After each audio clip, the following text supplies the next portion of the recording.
So the second bank was put through, and it was then used. Then it started inflating like mad. It printed $6 million in these areas where the banks were shaky, and it started printing like mad, inflating like mad, thereby creating a big boom and the first big depression in the United States history of 1819. Once again, I should underline one thing here. The state banks were all for it. The state banks were all in favor of the first bank in the United States. They were all in favor of keeping it. They were against abolishing it. They were also all in favor of creating a second bank, because otherwise they would have had to go under. Also, a couple of worthies should be mentioned here as instrumental in this whole operation. The first Bank of the United States, the president was William Bingham, who was the Philadelphia merchant who was the partner of Robert Morris, thereby continuing the Philadelphia oligarchy connection. And during the War of 1812, Stephen Girard, who was the second wealthiest person in the country, he's a Philadelphia merchant, was heavily invested in war debt. He bought a lot of government bonds, and he also heavily invested in the First Bank of the United States. He then decided he wanted to create another second Bank of the United States in order to, one, have the second bank buy all of his war debt, buy all the government bonds from him, which would be very useful, and two, he could then invest heavily in the second bank.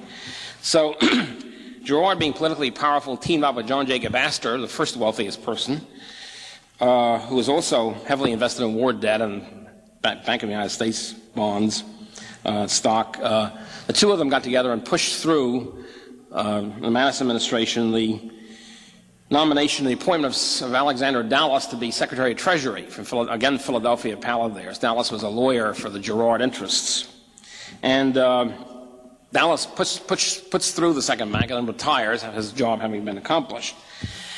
Girard also got as president of the bank William Jones, another Philadelphia crony of theirs. So they have the whole Philadelphia connection, which continues on, by the way, for another 30 years or so, in running the whole central banking operation.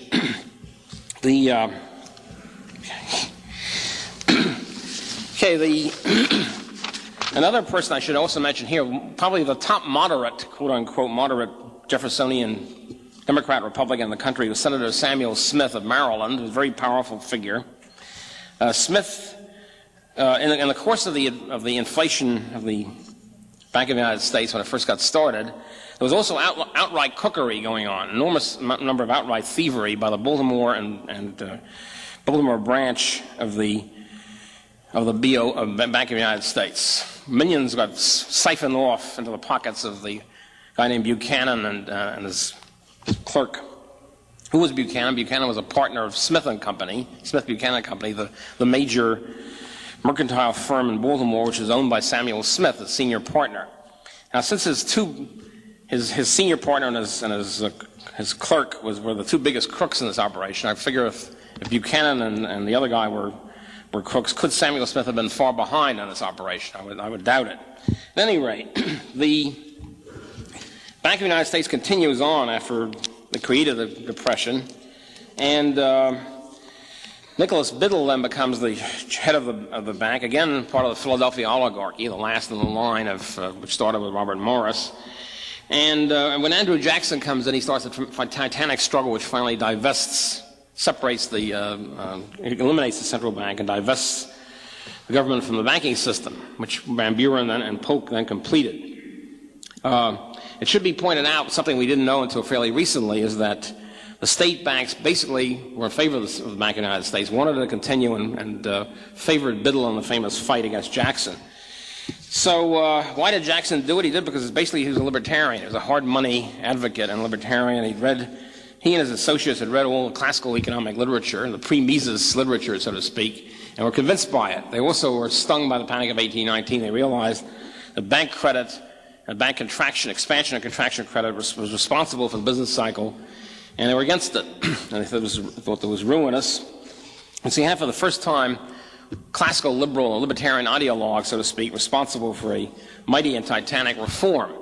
The next step, as far as they were concerned, was to eliminate the state banks too and have a 100% gold system.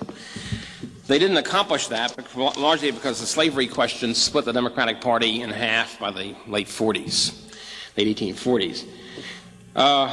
Okay, the next, I just have time to say just very briefly about the Federal Reserve System. I could go on for another couple of weeks on that, but the Federal Reserve System is a very similar story. In other words, the Federal Reserve System was put in by big banks. The bill was written. It took a few years for jockeying around for position and for exactly what sort of law should be passed, but all of them, all the banks were in favor of, all the large banks were in favor of the Federal Reserve System in order to provide, quote, elasticity, unquote, of the money supply. In other words, in order to permit inflation of money, expansion of the money supply, which they couldn't do very much under the national banking system. They ran up against a stone wall, especially during recessions. They wanted a sluice gate, a lender of last resort, a centralizer of reserves. In other words, Papa government to come in and cartelize the banking system for them, and this is what they did.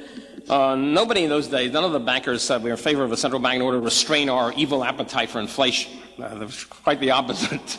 They needed the central bank in order to coordinate and promote expansion of money, which is essentially what they did, and essentially what they got from then on. The Federal Reserve, I think, very happily confirmed their judgment and has done this ever since. It's responsible now, of course, for continuing and accelerated inflation. In between, responsible for big depressions. As you all probably know, the Federal Reserve was put in order to stabilize the business cycle, supposedly, is one of the supposed advantages, to eliminate depressions and inflation. Instead of that, we got the largest inflation, most chronic inflation, and the biggest depression in American history since the Fed has come on the scene. Obviously, it must be doing something wrong, but more than something, I think it itself is wrong. It is the problem. And okay, thank you very much for this.